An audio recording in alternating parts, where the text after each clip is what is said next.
Good afternoon, Lexington owners. This is our second video here regarding the Gatehouse Solutions software program. We're going to talk today about registering your guests. So I'm going to cover everything that was just in the email that you hopefully read to kind of reinforce what the instructions are. Before we start, make sure, if you haven't done this already, that you register your account online. Those were the instructions we sent out about 2 weeks ago. I think most of you have registered, but you have to register that account. And just so you know, that information, as well as this information and any future Gatehouse information, is now online on the Lexington Country Club website. So that is the lexingtoncountryclub.com website. You would sign in with your lexingtoncountryclub.com username and password. And when you sign in, you will land on a page called Member Central. On that page, look down about 3 blocks low on the left is a link there that says Gatehouse. And it's going to have all this information and all these videos if you ever need a refresher. So here goes guest policies. First off, let's make sure everybody understands there's 3 different ways that you can register your guests. And once we go live with this system, which will be the week of November 22nd, you will have to register every guest that comes on property. So those 3 ways are through the online portal, the website, which I'm going to take you through right now.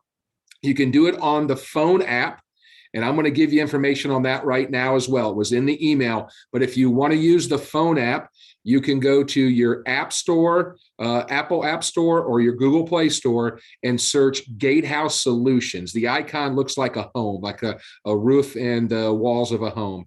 You'll download that, and then it's going to ask you for a client code, and that client code is 209209. Again, it's 209209. You'll put in your username and your password that you registered on the Gatehouse Solutions portal.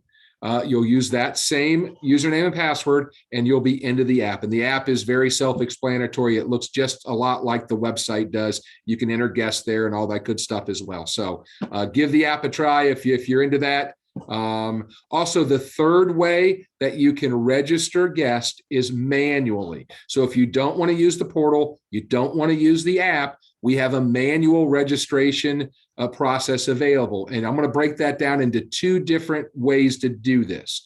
If you have a guest coming that is a one-time guest, and we're going to tell you that that's something like, maybe it's a food delivery. Maybe you're getting furniture delivered from City Furniture. Those are one-time guest entries, and you need to call the front gate the day of delivery and let them know that. So that's easy. If you've got long-term guests, people that are visiting you over the course of more than a day, or people that potentially are coming to see you on and off throughout the year, or a relative that's staying with you, then there is a form you can complete. You complete 1 form for each guest, and we will manually enter that into the system for you. That form is attached to this email, and you can also pick up a form at the front desk. Please note, when we get that form, we need at least 2 business days to make sure it's processed. So again, the online portal and the phone app are the best ways, but if you don't want to use that, the manual system is the way to go. So let's get going on guest registration. I'm going to share my screen here, and I'm going to log in to the Lexington Gatehouse portal. So it's the same website address that we gave you before. I'm going to log in here with my member number. So I'm on my page now, and the first thing I'm going to do is I'm going to go to visitors. And you can see from this tab, I already have a visitor set up, but I'm going to add a couple and show you some of the options and how you do this. So I'm going to hit add visitor. The first thing you're going to note is there are 4 fields here that are denoted with a red star. That is the only fields that are mandatory. So you do not have to fill out anything else if you don't want to. However, I'm going to show you one area that we'd like you to fill out. And then if you want to fill anything else out, that's up to you. So first and foremost, you need to either put a last name or a vendor, which would be the company name. So in this case, I'm going to register my youngest son. His name is Alex Burden. So I put that in there. Remember, you don't have to do the first name. Because I've already done the last name, I do not need to do vendor.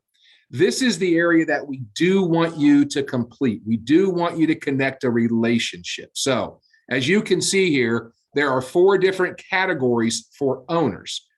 Okay, and I'll take you through all of these. So we're going to start with owner visitor, because that's basically what you're going to use for the most part. This is anybody coming to visit you, whether they're coming for lunch, coming to spend the night, whether it's a relative, it's going to be an owner visitor.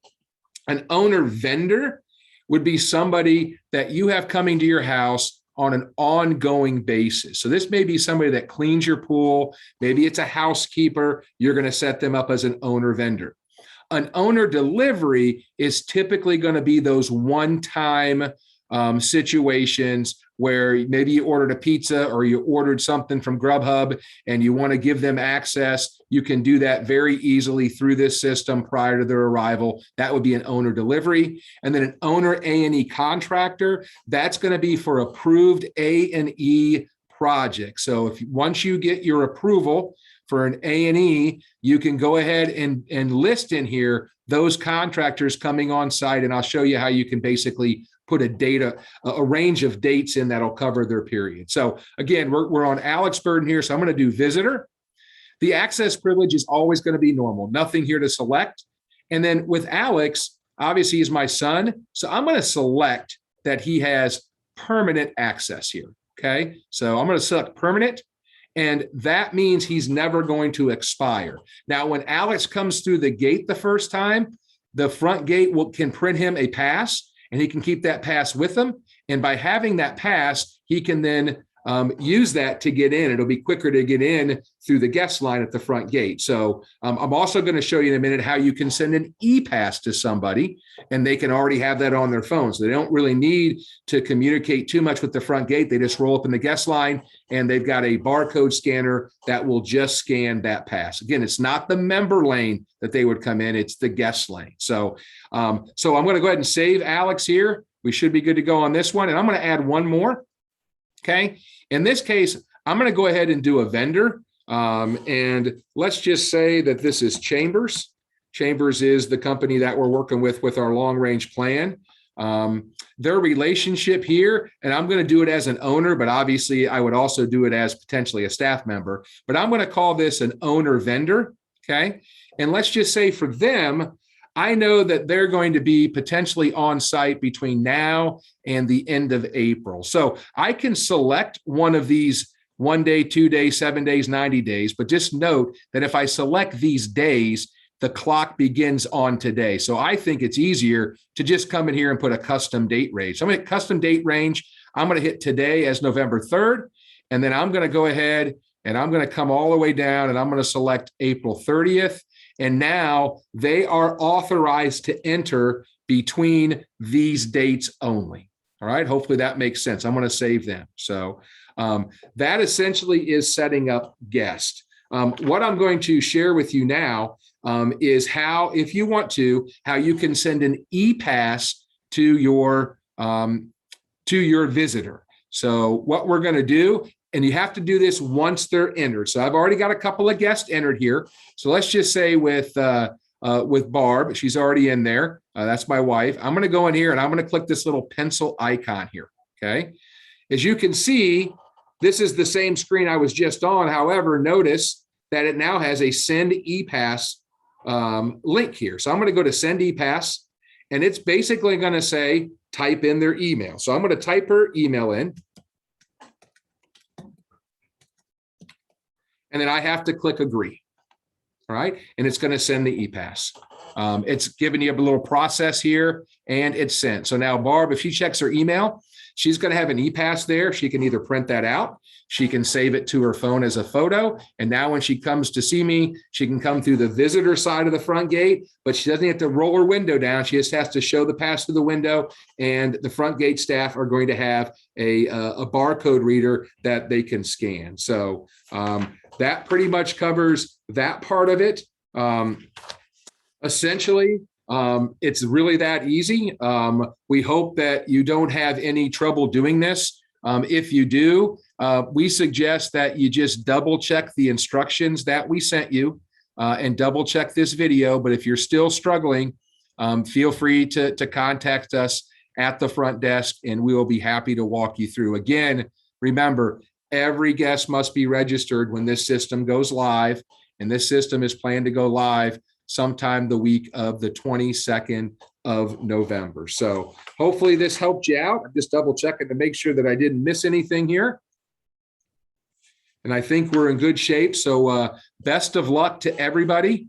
I hope this process goes well. And by all means, please let us know if you have any issues. Thank you.